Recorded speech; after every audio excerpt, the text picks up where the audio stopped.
Sou o Dr. Vitório, estamos no programa Papo de Doutor. Antes de iniciarmos, convido vocês a se inscreverem no canal e ativarem as notificações. Hoje falaremos de uma doença que é mais comum entre as pessoas do que ela própria. É a doença celíaca.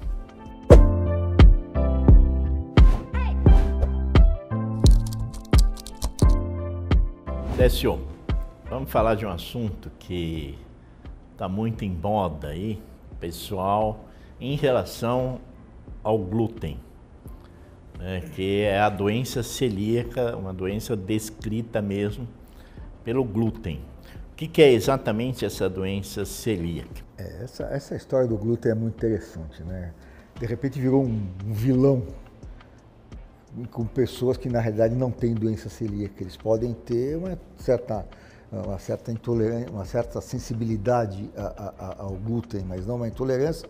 E muitas vezes não é ao glúten, porque existem a molécula, quando você pega o trigo, por exemplo, onde tem glúten, existem outras coisas que compõem o trigo, frutose, por aí vai. Então o indivíduo pode ser, eventualmente, ter intolerância a alguma outra coisa.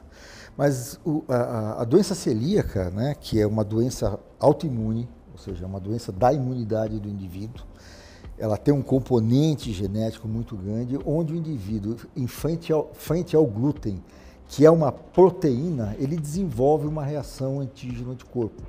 Ou seja, ele desenvolve ele entende essa proteína como alguma coisa que não vai fazer bem a ele.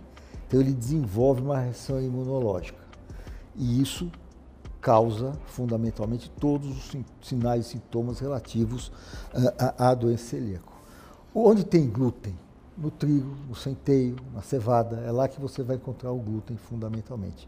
E é difícil você ter algum tipo de alimento que não contém alguma coisa relacionada a isso. Então, a dieta do indivíduo que tem doença celíaca é uma dieta que tem uma boa restrição. E isso é uma coisa que nós vamos ter que conversar um pouquinho daqui à frente. Aonde está a doença? A doença está no intestino.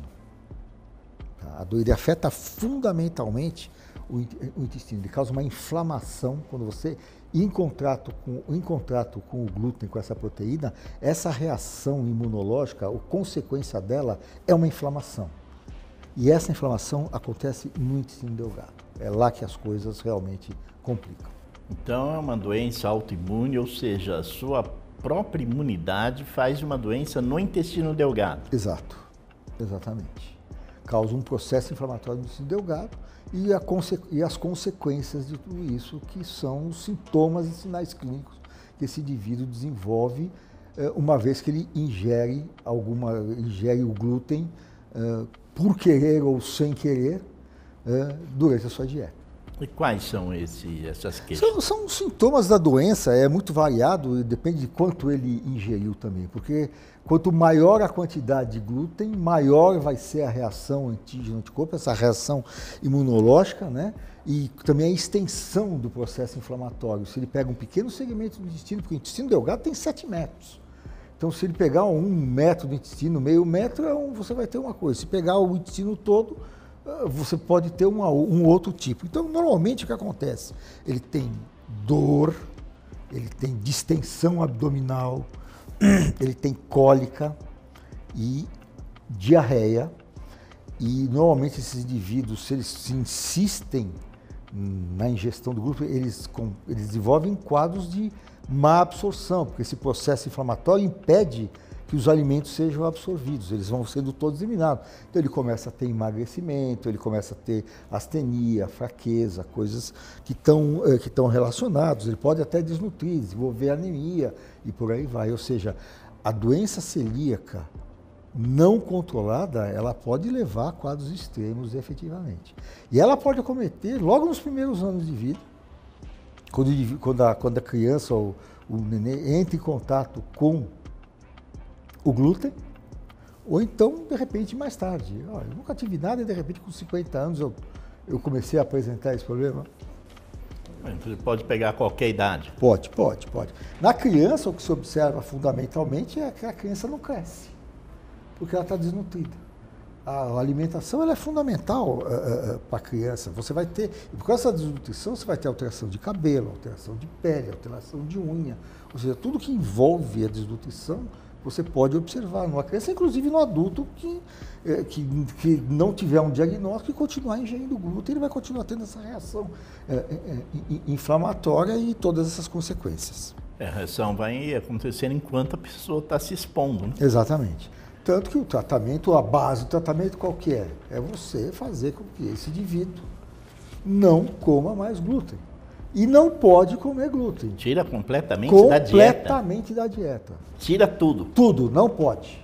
Não pode. Se comer alguma coisinha, desenvolve a reação imediatamente. E a gente sabe que uma das grandes complicações da doença celíaca, eles têm uma tendência maior a desenvolver linfoma. Porque você tem um processo imunológico que fica estimulando mudanças, alterações nesse indivíduo que podem facilitar o desenvolvimento do linfoma, que é uma coisa temerária. Então, aquele indivíduo que segue a dieta rigorosamente, muitas vezes, hoje em dia, existem associações de pessoas que têm doença celíaca.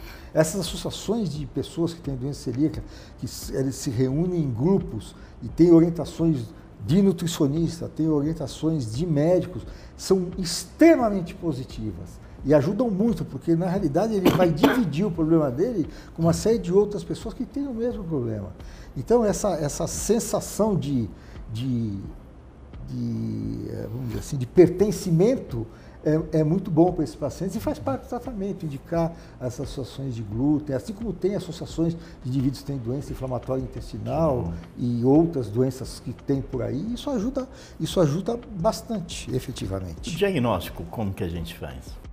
Como toda doença imunológica, você produz um anticorpo. Então, você dosando esse anticorpo é uma forma de você fazer, é um anticorpo específico, né? Tem antigliadina, tem alguns na realidade.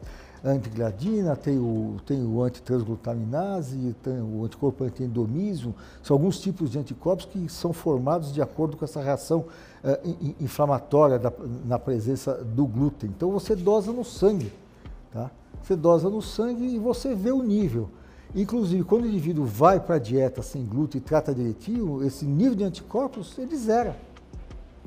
Uma outra forma também que você tem de complementar é através da biópsia. A biópsia é importante, porque a biópsia mostra o nível de alteração que você tem por causa da inflamação. E é um bom, vamos dizer assim, é um bom parâmetro para ver se o indivíduo está seguindo bem a dieta ou não. Tanto o diagnóstico quanto o de segmento do paciente. Porque quando o indivíduo está seguindo a dieta, o intestino dele volta ao normal. A superfície absortiva, ou seja, que é um negócio assim, essa formação dele, ela achata. Ela fica praticamente zero, o indivíduo não absorve nada. E quando o indivíduo faz a dieta sem glúten, isso aí volta a crescer, volta a crescer, volta a crescer e forma novamente essa então pode voltar ao normal. Pode, volta ao normal, volta e fica muito bem obrigado. Isso é ótimo. Porque paralelamente a isso, quando você perde essas estruturas intestinais, uma outra coisa que pode acontecer, você desenvolve paralelamente uma deficiência, uma alteração, uma intolerância à lactose. Por quê? Porque a lactase é produzida também nesse intestino, nessas áreas intestinais. E quando ela está pelada, vamos dizer que ela está totalmente desgastada, você não tem lactase. Então, além da intolerância ao glúten, você também faz uma intolerância à lactose e por aí vai. Então, além do glúten, você vai ter que tirar o leite e derivados até que você volte a restabelecer a normalidade através da retirada total do glúten. Para o futuro, talvez apareçam medicamentos para tratar isso aí. Então vocês viram que essa doença ela pode se tornar bastante séria. É fundamental que vocês procurem, antes de tomar qualquer providência per se, vocês procurem um profissional para fazer o diagnóstico certo. Um professor Décio nos ensinou bastante, mas também disse que existem alguns elementos confundidores, pode simular outras doenças, então tem que ser diagnosticado por um profissional. Por enquanto tem que tirar o glúten completamente, mas existem medicações que são promissoras. Muito obrigado, até a próxima.